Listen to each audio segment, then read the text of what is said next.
Hey, everybody. Hope you are doing well. We're going to do a fun one here. It's kind of a 3-for-1 in this respect. We're going to do a Paganini piece, the famous 24th Caprice by Paganini. Now, the first version we're going to do is by the classical guitar legend that is Elliott Fisk. The man is one of the true great legendary classical guitar players of all time. Then we're going to do 2 more. And I think the 2 after that will be fun, if not different. So first and foremost, let's listen to the way it was probably meant to be played on classical guitar when Paganini composed the piece. Again, Elliott Fisk, Caprice 24 by Paganini.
It's remarkable. I mean, the technique, the fact that he gets through it basically, and by all accounts, if I remember the stories about the recording of this album, pretty much each one of the 24 caprices that he performed when he recorded this, he just sat down and played, and no crazy editing tricks or anything like that. He's a classical guitar legend, and that's what they do, right? A lot of practice, a lot of time studying, and just spectacular, flawless technique. So the second version, we're going to do 3 versions. So the second version, we're going to harken back to the late 80s, early 90s, when it was, amongst the guitar community, the readers of Guitar Player and Guitar for the Practicing Musician and Guitar World magazines, to buy instrumental guitar albums. And one that I owned back in the day was by a guitar player named Michael Fath. That's Fath, Michael Fath. And he did an electric guitar version of Caprice 24. And at the time that I heard it, I was like, unbelievable. It was right up, kind of in the same vein as a Yngwie or a Vinnie Moore or somebody of that nature. That's prior to me actually hearing the Elliott Fisk version and hearing somebody play it so magnificently without hiding behind distortion. Hiding is a bit of a strong word. It's more like using distortion to get yourself across through the culture and marketplace of the time with the popularity of instrumental guitar music, at least amongst the guitar player community. So anyway, here we go with Caprice 24, performed on electric guitar by Michael Fath.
Now, again, quite a bit better guitar technique than I personally have, but you can hear a pretty stark contrasting difference between the clean performance, technically phenomenal performance by Elliot Fisk, and then again what Michael Fath was doing here, which again I'm not even going to be able to pretend to play it better than him.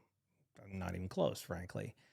But you can hear the alternate picking that he's doing on some of the song.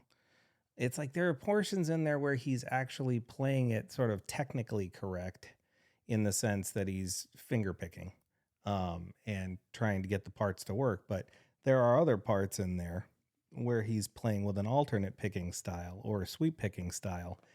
And that style of picking with the right hand kind of creates a bit of a roadblock. I mean, it technically gets in the way because you don't have nearly the fluidity and the dexterity that you would need to play some of those parts. So, classical players playing like this and alternate picking playing like this,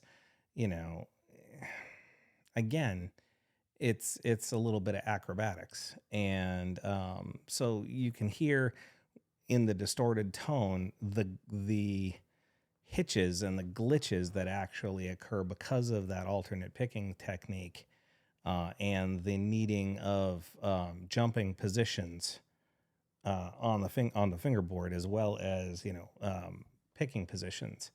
It's a challenge. And again, I can't say I can do it better because I definitely can't. With that said, the third version should be fun. Third version is a 16-year-old Jason Becker doing this on a very, sort of grainy audio tape. But still, it's Jason Becker at 16 playing it on an electric guitar.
So again, three very distinctly different versions. The fact that Jason Becker was playing that at 16 years old, just astonishing.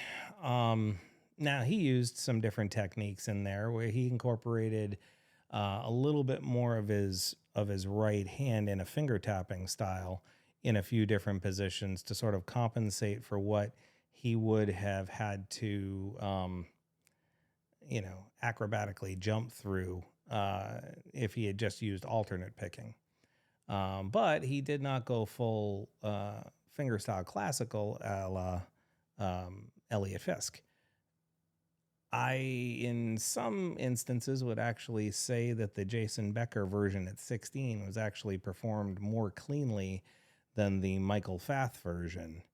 But if we're going to be objective about this, neither of those two electric versions hold a candle to what Elliott Fisk did on a nylon string classical. Just, again, that particular performance of it. And there are other great classical guitar players out there who've done their take on the 24 Caprices. I can't honestly say any of them are better than Elliott Fisk's version. Again, I'm sure there are recordings of Segovia and others out there, Christopher Perkinen and Leona Boyd and who have you, who did their take on it, because it's kind of a sort of, for lack of a better term, in classical guitar world, it's kind of a standard. But again, I just thought it would be an interesting juxtaposition of three different takes in three slightly different sonic characters. Two very different sonic characters from the straight version. Again, I just thought it was fun. And again, hearing Jason Becker playing at 16, even on a grainy audioed cassette tape recording, it's just mind-boggling what he was able to do, and sort of puts another highlight on the sad happenings of his illness, and how it cut short a brilliant performing career. With that said, thanks for watching. Hope I didn't bore you too much with classical music today. Please feel free to leave a comment in the comment section below so we can talk about it further. And I want you to know I appreciate you all, and I wish you all well. Take care.